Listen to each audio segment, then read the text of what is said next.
Hola amigos, ¿qué tal? Los saludo de nuevo, su canal favorito.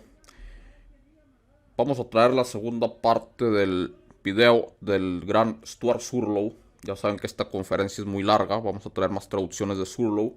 Y bueno, es muy interesante todo lo que analiza, todo lo que dice. Este es nuestro blog, pueden entrar a fritzsprimeyer.blogspot.com y checar los videos que estamos subiendo por ahí. Los voy a actualizar después. Les deseo feliz Navidad a todos, que la pasen muy bien. Recuerden que estamos en Patreon, desde $1 al mes pueden acceder al contenido extra. Agradezco como siempre a los patrocinadores, espero que se estén pasando una gran Navidad y un feliz año nuevo. Y los dejo sin más con el gran Stuart Surlow. A few years ago, I visited several military bases, and there was a plaque on the British base that said, "Built to monitor the enemy." And so I asked, who is the enemy? Are there terrorist penguins, perhaps? or dangerous walruses with bad intentions? But there's no explanation given. It says, built to monitor, and then Project High Jump, 1946 to 1947, was the end of the war. British and American and even Canadian forces went to Antarctica with weapons and Air Force. And you know what? They lost. But against who? 55 Americans died in that post-World War II attack. This was Neuschwabenland. This was the Fourth Reich. And they have weapons and vehicles that can fly into space that were designed and given to them by those beings from Aldebaran. And this is a significant force, people, because I know from working in South Africa and South America that there are huge German contingents waiting for this to happen. They're in Chile, Argentina, Brazil, Uruguay, South Africa, Namibia. They're all waiting. So this is not supposition. This is a fact.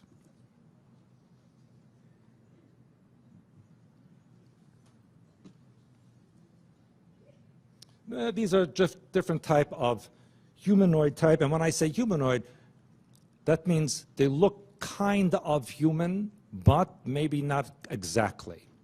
Now, I will tell you that there are alien beings on this planet that look just like you. You could be sitting next to one, and you don't know they're not from here. That's how close they are. Again, I'm not going to mention my ex-wife, but I had some, intuition about that. And they have an agenda as well. Remember, if you know about galactic history, you know that all human races originated in the star system Lyra before it was attacked by the Draco Empire. So no matter where these humanoids come from, eons ago, they had common ancestry in Lyra. So we have to keep that in mind. So that's why they consider this planet to be under their jurisdiction, if you will. Long time ago, maybe 25, 30 years ago, and US government and Soviet government had extensive contact with various alien beings. The president asked one of these beings about the Earth's fate. And the alien being said, not to worry, the Earth will survive. The Earth will be here. But you may not be. That was the answer. Apparently, there is a network of over 17,000 worlds that extend from this galaxy into the Andromeda galaxy, and was claimed to be controlled by non-physical beings from alternate reality. And that this planet, Earth, fell into their territory, which is why they felt they had every right to do whatever they do here. And also, according to them, human beings are an artificial race, which is considered to be dangerous and volatile and explosive. There are beings who wish to annihilate human beings because we are dangerous. We are considered the ISIS of the galaxy. you know, must be eliminated. And so this is something to consider when you think of who is here and who is coming here. In 1997, no, let me backtrack, 1979, the U.S. Air Force issued a booklet to their special forces naming and showing images of 70 different alien species that were visiting the Earth, all considered to be hostile and to fire upon sight. In 1997, that number was raised to 117. But even so, that's a minute compared to the number of possible beings out there. There are also amphibious aliens. There are many unknown species of aliens, and I talked to you about this. Look who's in the top middle, Angela. You know, if you go on my website, I sometimes put an image of her next to the face of Adolf Hitler. If you put a little mustache on her, it's the same face. And you know, there are many stories that she is actually the daughter of Hitler, whose sperm and the ovum of Eva Braun was frozen and created by Fourth Reich to create Angela. And you can see here in this panel here, from 1938 to 1939, Deutsche Antarktische Expedition, which was the formation of New Schwabenland and New Berlin. Yes, Japanese princess, Princess Kaoru Nakamaru, who is a friend of mine, actually. She is a very brave lady, and again goes into another whole form of history, because she is the granddaughter of the Emperor Meiji, who was the original, or was the legitimate royal family of Japan, and then something happened at World War II that changed it. It's a whole story. But she admits to speaking to these alien beings and even flying in space with them. And she is very interested in revealing the true Japanese history, which actually goes back to ancient Israel. Yes, that's another lecture. And of course, this real alien invasion, remember a couple of years ago, they said, what was the scientist that said, Hawking, that we should be careful about aliens because they are not nice and they could even eat us as food. So there's a clue there. Blue Beam Project.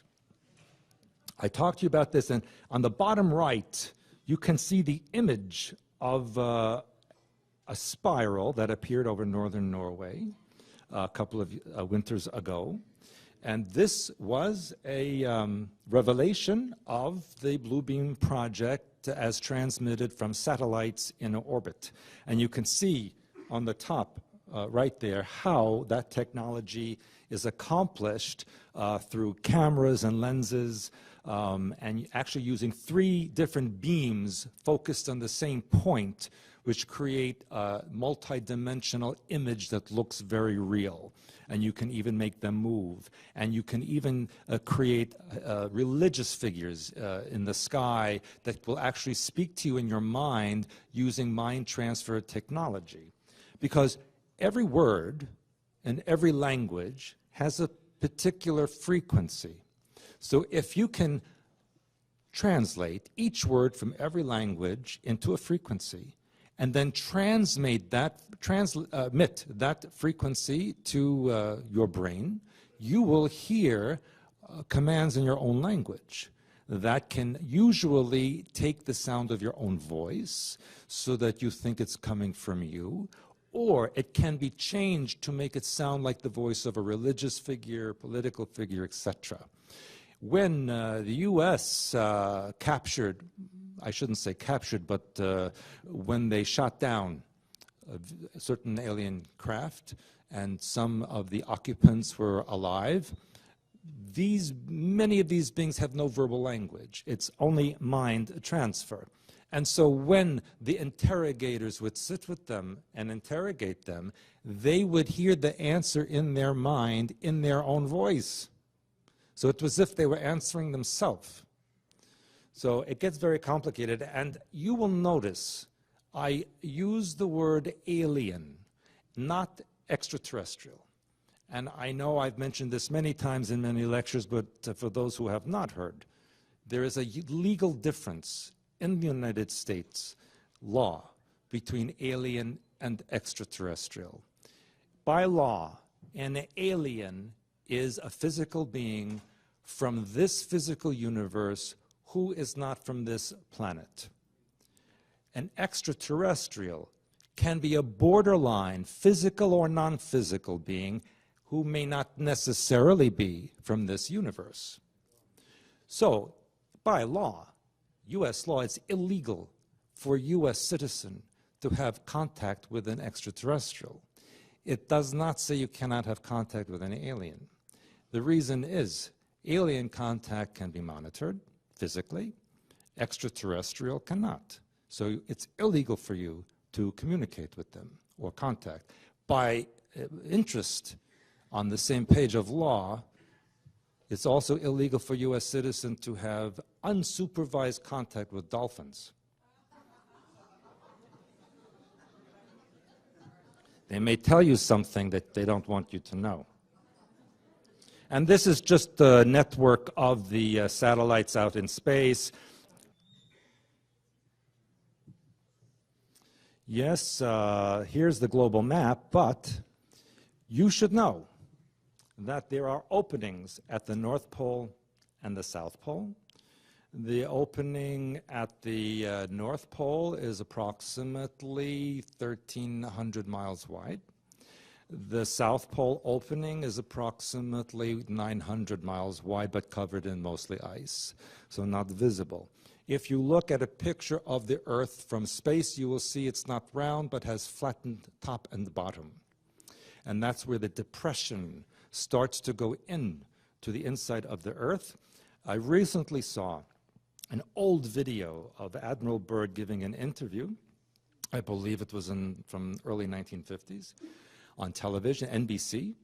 And he said that Americans don't know that at the South Pole is a huge undiscovered nation that we have no idea what is there. And that's because he saw it, and it was the Schwabenland. It was the German colony in there.